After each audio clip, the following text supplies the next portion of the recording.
Back in 1991, Austin, Texas was a lot smaller, even being the capital of Texas. Austin was a cluster of small, tight-knit middle-class communities and was considered extremely safe. It was a college town full of young people and families. It was safe to walk around with friends or by yourself at night and not have any issues. Austin still is a music town, and back in the 1990s, it wasn't uncommon for someone to either be a musician or to know 2 or 3 people who were. Live music festivals were the norm with virtually no issues. In other words, Austin was considered a safe haven. That is why this unprecedented quadruple murder of 4 teenage girls in that community at that time rocked that community to the very core, most likely tarnishing some of its most idealistic innocence. But before we get into today's story, if you're a fan of the dark mysteries with a little tarot thrown in for good measures, then I'm the girl for you. I upload 2 to 3 times a week on this channel, and if you're really a fan of tarot, you can join me on my other channel, Jennifer Walker Zen. So if that's interesting to you, I would ask you to like, subscribe, and turn on all notifications so that you don't miss any of my uploads. Now, let's get back to today's story.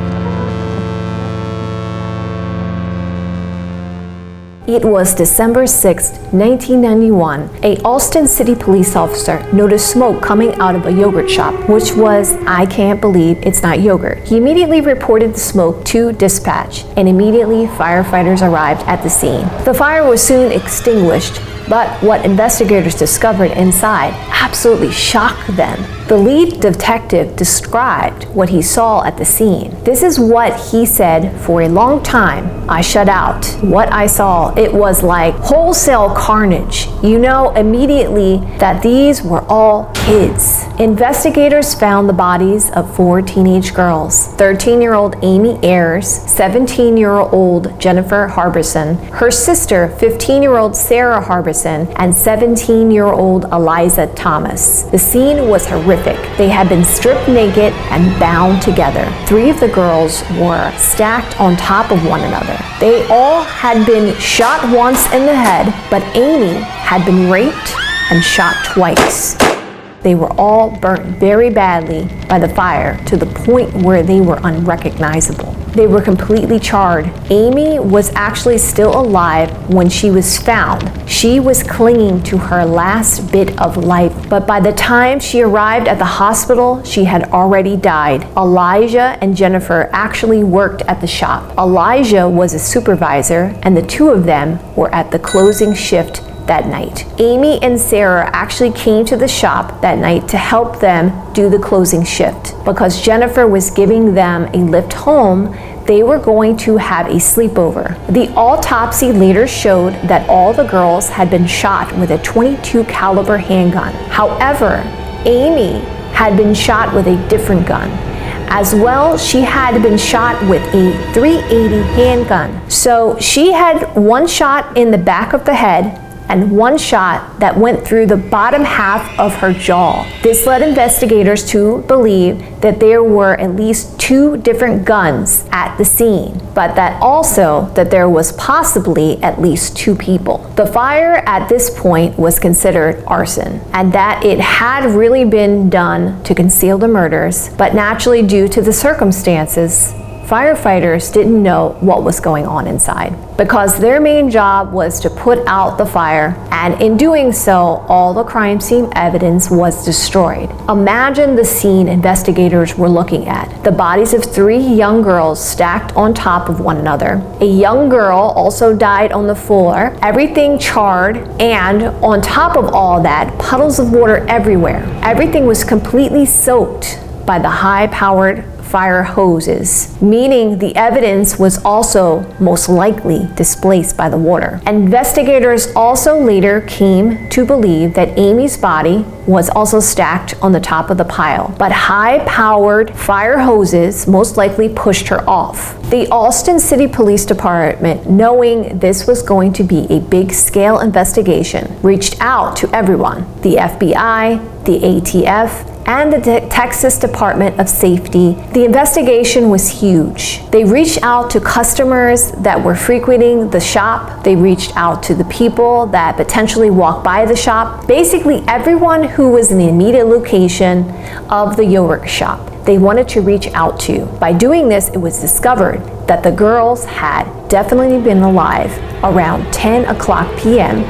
and the yogurt shop closed at 11 p.m. This showed that they were alive to start the closing process. The police received thousands of tips. However, one stood out in particular. This tip came from a man named Daryl Kraft. He was a customer of the yogurt shop that night, and he was an ex-police officer. He said he noticed a shady man in a military jacket hanging around inside the yogurt shop that day. He was standing at the counter, but was letting everyone else go in front of him. He offered for Daryl to go in front of him, but Daryl, being suspicious, declined.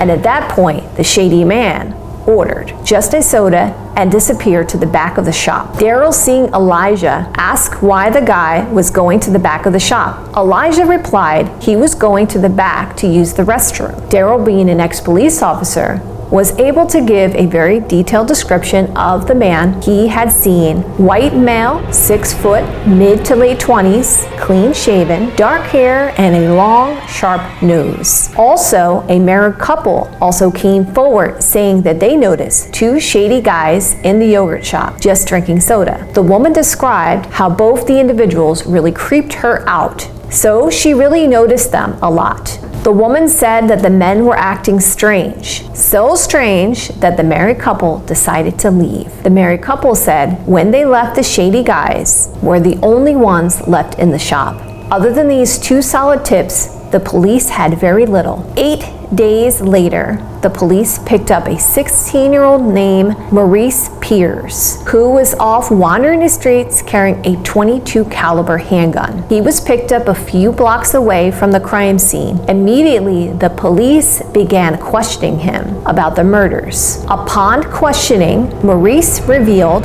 that he had loaned the gun out to his friend Forrest Welburn on the night of the murders. Welburn was brought in for questioning and denied everything. He did, however, admit to stealing a car with 2 other people, including Pierce, Robert Springsteen, and Michael Scott. After further questioning, both Pierce and Welburn were completely cleared. The lead detective on the case called them both a bunch of delinquents that were in the wrong place at the wrong time. In addition, the .22 caliber handgun the boys had was tested and was shown not to be the weapon used in the murders of the girls. After this, the police became a bit more discerning, with 50 different people confessing to the murders. In 1996, the lead detective on the case was promoted and a new lead detective was brought in named Paul Johnson. Paul's approach was a bit different. It was his belief that the entire case had been done wrong from the very beginning. Instead of looking for new leads, he decided the answer to their case lied with former suspects. In 1999, Pierce, Welburn, Springsteen, and Scott were continuously brought in until finally Michael Scott confessed. Police can be caught on camera coaxing Scott into telling them what they wanted to hear. They then got a second confession from Springsteen confessing to shooting and raping the girls. The police's theory is that it was a robbery going wrong and things got out of control. Police continued to try to implicate both Pierce and Welburn, but to no avail. Unable to get Welburn or Pierce to confess, all the charges were dropped against them. The police decided to charge both Scott and Springsteen with the murders since they confessed in May 2001. In May 2001, Springsteen's trial began, in which Springsteen completely denied all charges and complained that the police actually forced him into a confession. He also implied police subtly fed him facts about the case, not to release to the public. He was convicted and put on death row. The same year, Scott was also convicted and given a life sentence. However, in 2006, the Texas Court of Criminal Appeals overturned Robert Springsteen's conviction on the basis of unfair trial. In 2009, new DNA evidence was used to determine if either Scott or Springsteen's DNA matched the DNA found in the 13-year-old rape victim Amy. Both men were found not to be a match, meaning someone else raped her, meaning Springsteen's confession was indeed false. Both men are now free. Now that you know the story, let's get some answers. Join me in my investigation room.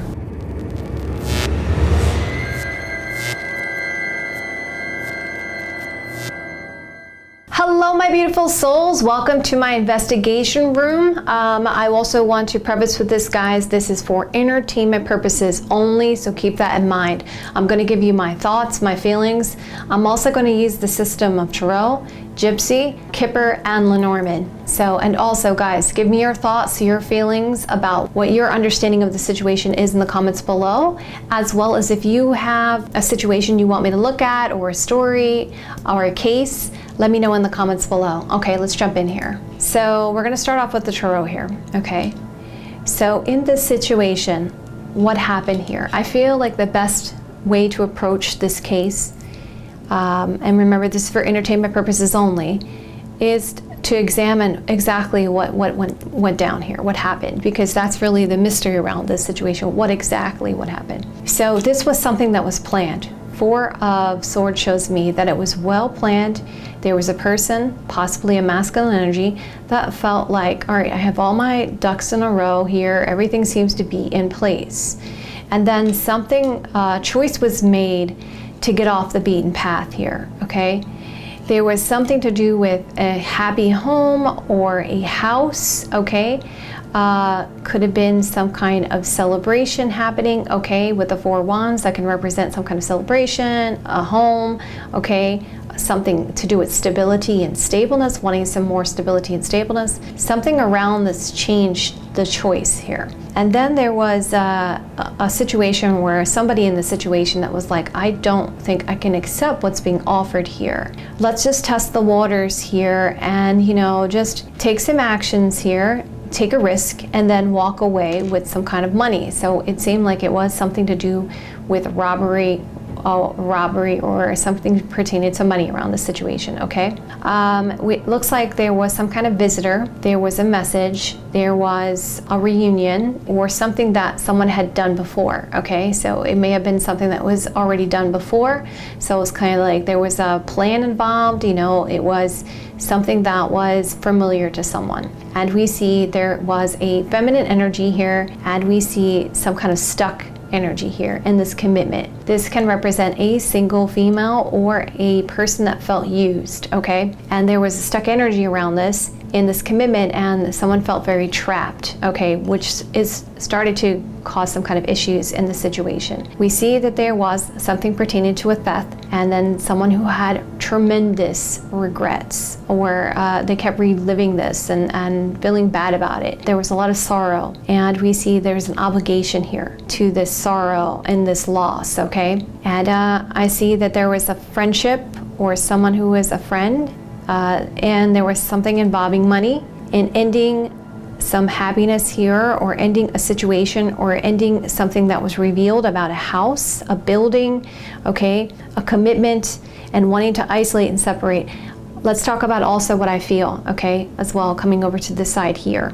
What I feel is that someone in the group, and I feel like for some reason, I feel that there was two males, one was younger, one was older, and one was a feminine energy, okay, female. I feel like the younger energy, the younger male, took things too far, okay? So it was like the older feminine, or the feminine energy, and the masculine energy, the one masculine energy, older masculine energy, I felt like was in control, and they were kind of playing things out. They kind of like were pretty stoic, and they knew what they wanted to do. But then this younger energy was taking things overboard, okay?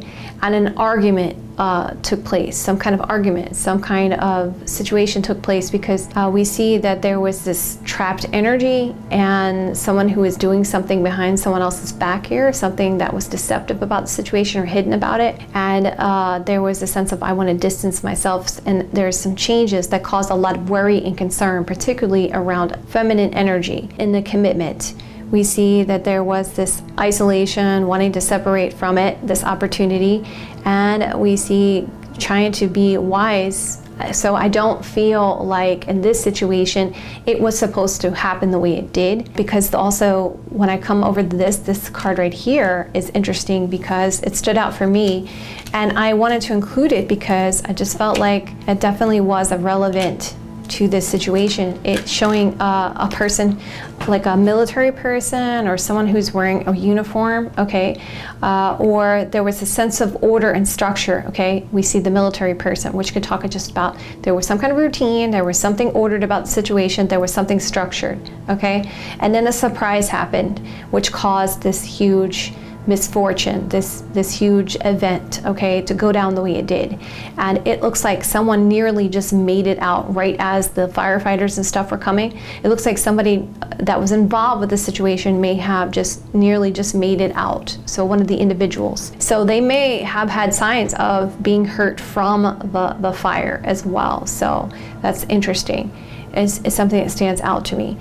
And I do feel like this was something that somebody planned, but then something happened where someone got off the beaten path. I feel like the beaten path was gotten off of because of the fact that there was somebody who was a little bit too rambunctious. They did things differently than the other two, and the other two felt uncomfortable with it, and it was something that they weren't expecting, and it threw everything out of whack in the situation.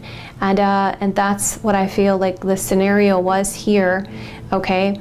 And there was the sense of it was supposed to be, it looks like just like was supposed to be some kind of robbery or some kind of theft situation pertaining to money. And then just this one energy, this one person took it too far.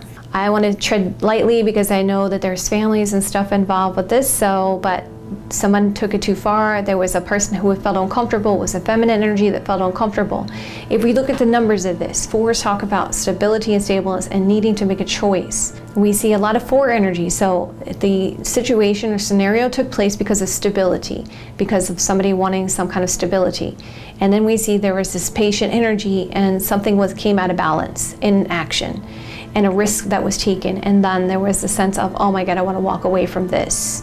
It was like someone had to pay attention to the details of the situation, Eight of Pentacles energy, or had to put some work into this, effort into this. There was some kind of work or effort putting into this risk. We see also 3, which can represent more than one person involved in the situation. 2 + 9 is 10, 11. There was a choice being made to put the effort into this. 3 + 6, 7, 8, 9. Someone wanted to fulfill their desires, to heal a situation for some kind of recovery towards something that they wanted. Again, another 6-card energy, and a choice was made, another 6-card energy here. And even going to this talks about a visit from someone from the past, okay? And this person was a single person or someone who felt like they were being used, okay? So it's like a masculine approaching a feminine, felt like they were being used, stuck in this commitment, trapped, and there was this loss, this theft that happened, and a lot of regrets and this obligation, okay? So a lot of things broke down around this situation, and particularly with this younger energy, this younger masculine energy, something, this is where a lot of things went off, okay? So guys, I love you guys so much. Please share your thoughts in the comments below of what your feelings and thoughts are about this situation. Also, again, I want to preface this, I have to say this is for entertainment purposes only, okay? I love you guys so much, and I will see you guys in another day or two.